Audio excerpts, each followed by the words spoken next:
Okay, so this is a Pirelli Angel City tires, tubeless. But since my bike is not tubeless, for tubeless my rims, naglagay tayo ng tube. Now this is our bike, a Chinese classic bike, very affordable. What you mean by that is it's very cheap. Now this is our front tires, also round profile. That path is off-road, uphill off-road. Now here's our challenge. Kayanin kaya ng round profile tires ang mga ganitong klaseng off-road. And there's only one way to find out. Wala tayong gas.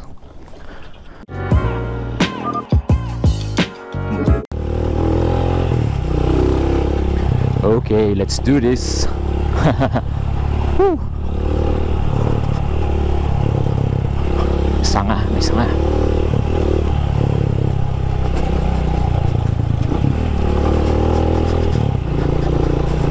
Yung first time na tinake ko yung trail na to, it was yesterday.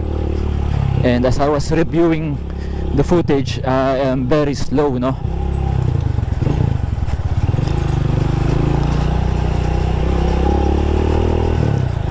Tekta.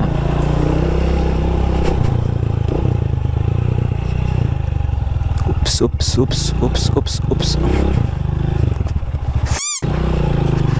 Hindi ko kayang hindi tumaapak sa lugar na yun, sa part na yun. Now I think I understand why I am slow yesterday, no? Yan.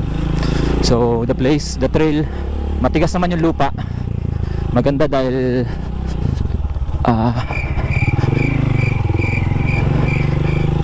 maganda naman yung lupa, matigas. Pero yung mga bato, pag nadaanan man, gumugulong. Yan. At saka one of the challenges, ito yung kanal, mga trenches. Yan yung mga pinaka-hate good most sa off-road. Dahil kapag nakanal ka, you're done. Doon ka na lang, stuck ka na dyan. Kaya as much as possible, don't look at the canal kung ayaw mo dyan mapunta. Also, I'm speaking English when I'm nervous, so bear with me, mga Tagalog purist. Here is the trail. This is the challenge.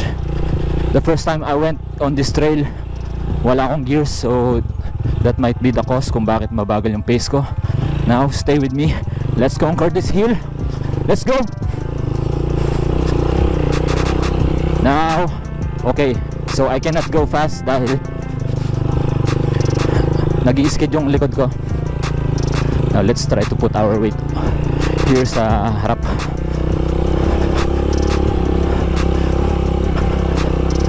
Focus on the path. Gapang lang. Tingin sa malayo. There you go. There you go. Yun yung pinaka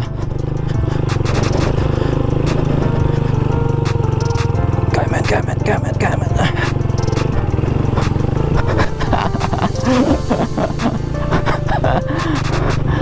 Okay.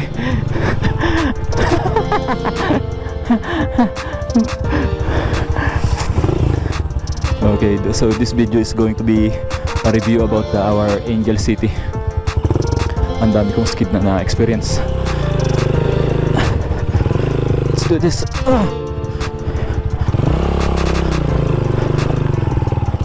It's skidding, yes, pero kumakamot siya. Kumakamot daw. Ayan, trap ka na, loko-loko.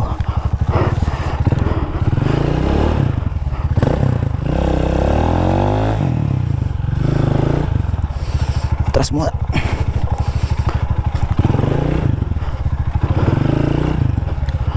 Ito yung dahilan kung bakit ayaw ko sa mga trenches.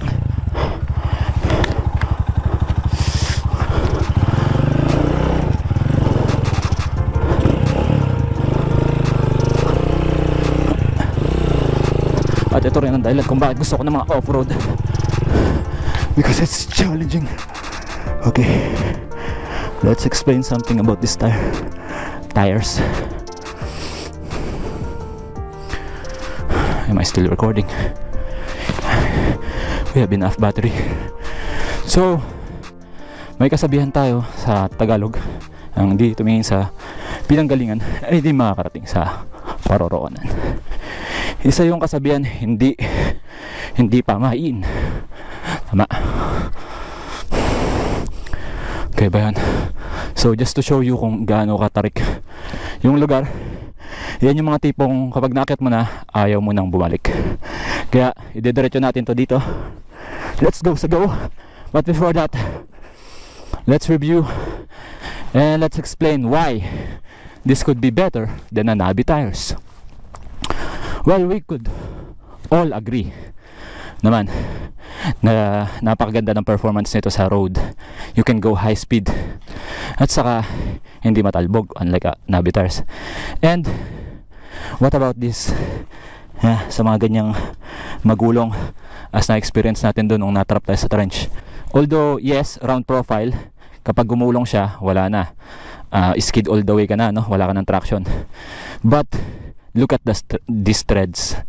It serves its para na rin siyang Nabi dahil ang lalim ng kanyang mga thread, ano. Yan. Kaya kumakapit siya, guys. Meron siyang traction, may kapit siya. Ang lalim ng kanyang thread. Hindi lang siya pang taboy ng tubig. Kaya siya makapit sa ganitong lugar. Yan.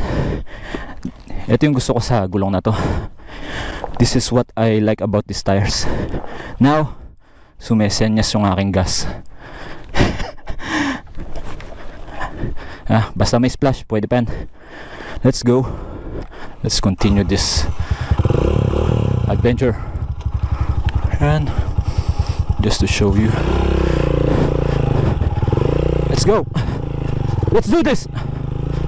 Now, also, dahil nga hard rubber compound siya, no? Kahit makadumog siguro siya ng mga matatalim na bato, it can handle it. Also, dahil nga matigas ang kanyang goma, it will last for long. Sulit yung bayad mo rito. Yung price niya is around 2,000 to 3,000, but it's worth it. 2,000, 3,000, 4,000, depende sa size. Yeah, but it's worth it. Now I will focus muna sa daan dahil medyo challenging to. Ayan na naman, meron na naman tayong trench. Yes! Yeah! No! Yes, no! Pagkatapos ng trench na dumugam yung bato. Okay, let's do this. Paano ako nakasurvive dito ng una kong daan? Still a mystery. Okay, let's try this technique. Mga tumatayo-tayo. Uy, may tae ng kalabaw.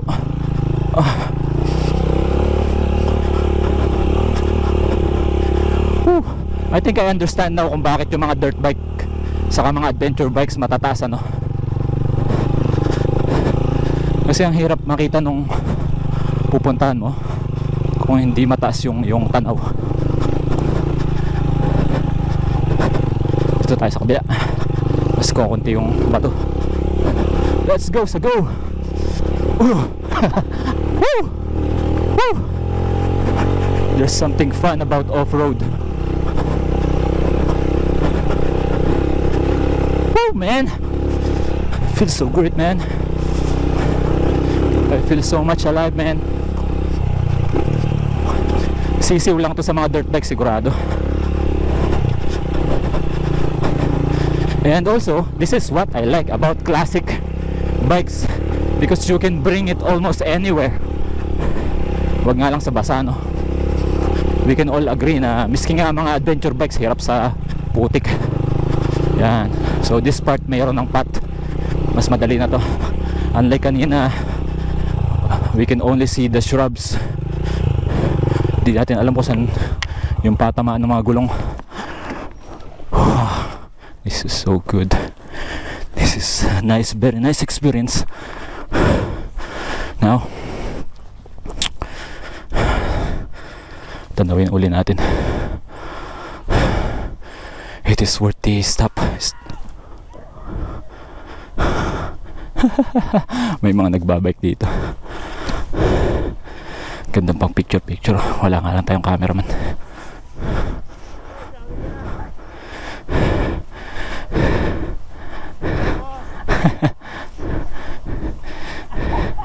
Very excited siya dahil nakalagpas siya ron sa may Matarik. Oo. Pag nagpreno ka, gugulong lang yan. Oo.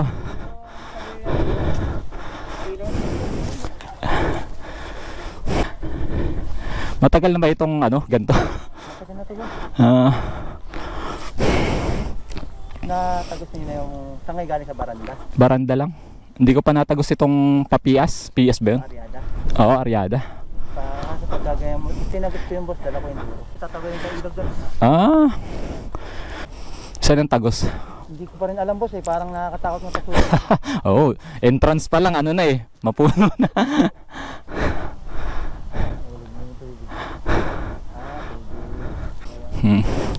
Sige sir ano na ako.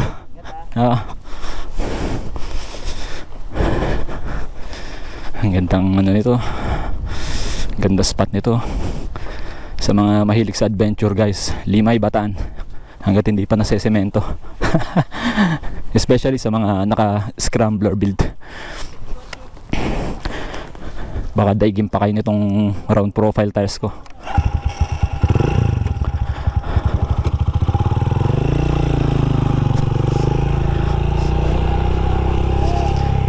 So ngayon another downhill tapos uphill ulit. Let's do this. Let's do this man. Actually sa mga ganito ang style ko, pinapagapang ko lang yung motor Ito na. Woo! Basta wag ka lang mapunta sa mga trench. Boom! Easy.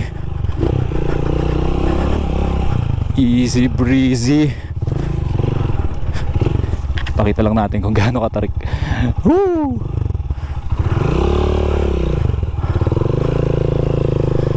Parang gusto ko mag-enduro. Sarap. Sigurado ako easy lang to sa mga enduro. Pero the challenging the adventure, the more rewarding the experience. As I mentioned, napapa-English tayo kapag tayo na nervous That's fine. Oh, isa pa nga pala to sa mga worth showing to you. Yan. Makikita nyo kulay asul yung atmosphere Mataas yung humidity, so means sa mataas tayong lugar. Let's continue, let's proceed.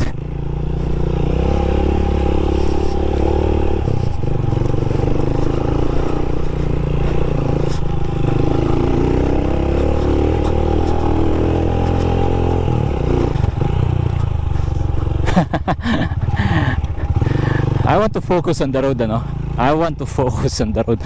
Pero ang ganda ng view Masarap hintuan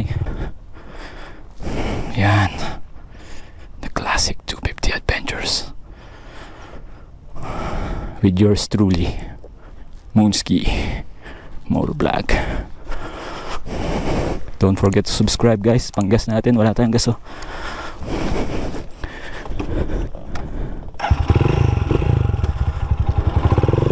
I'm really curious kung paano yung mag-perform yung dirt bikes and adventure bikes sa ganito. Sigurado ako napakadali. Dirt bikes, yeah, magaan. But this one, but the adventure bikes, especially dito sa mga downhill, parang nakakatakot, alangan dahil pabulusok, di ba? We can all agree naman siguro na mas mahirap yung pabulusok kesa sa uphill. Dahil sa pabulusok, kapag nag-skid yung tires mo, paano ka mamembre, nag-skid ka na, dire-diretso ka na sa baba.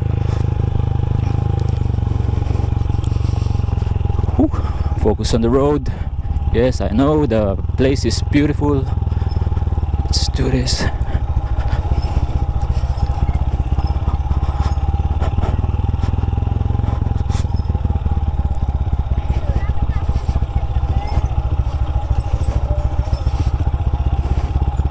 The locals. Ngayon, yung bike natin, Classic 250, mayroon din itong traction control. Niwala ba kayo dun? Teka, nagluluka na tayo.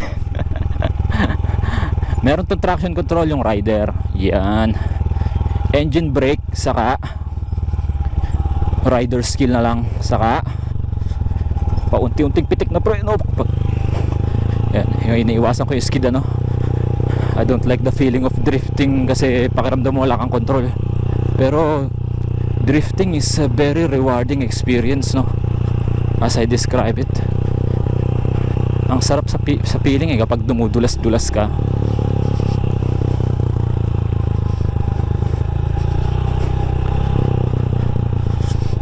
You are letting the momentum of the bike, di ba?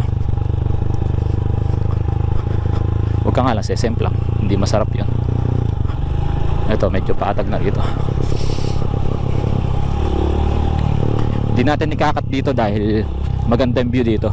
Now, let's take one look sa pinanggalingan natin lugar.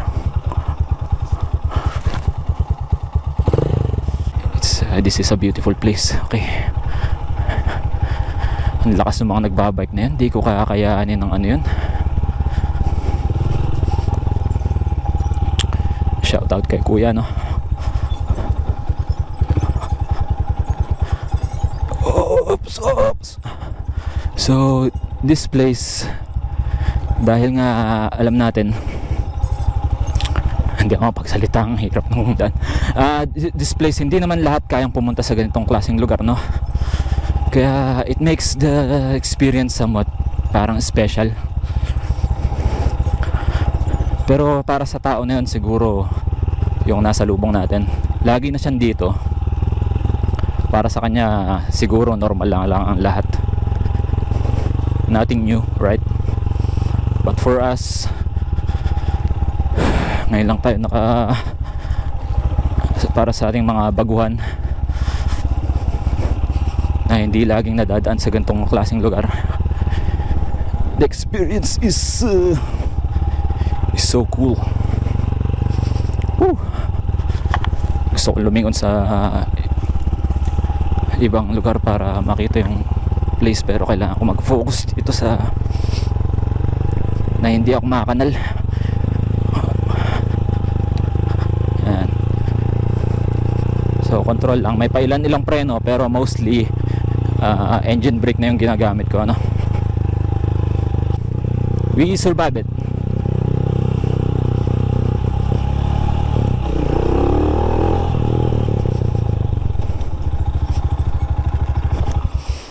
We survived that uphill. After that very challenging adventures, no, you somewhat feel proud of yourself. At the same time, kapag nakikita mo itong mga to, knowing na yung mga yan, kaya lang rin umakyat sa ganun, it makes the experience ordinary.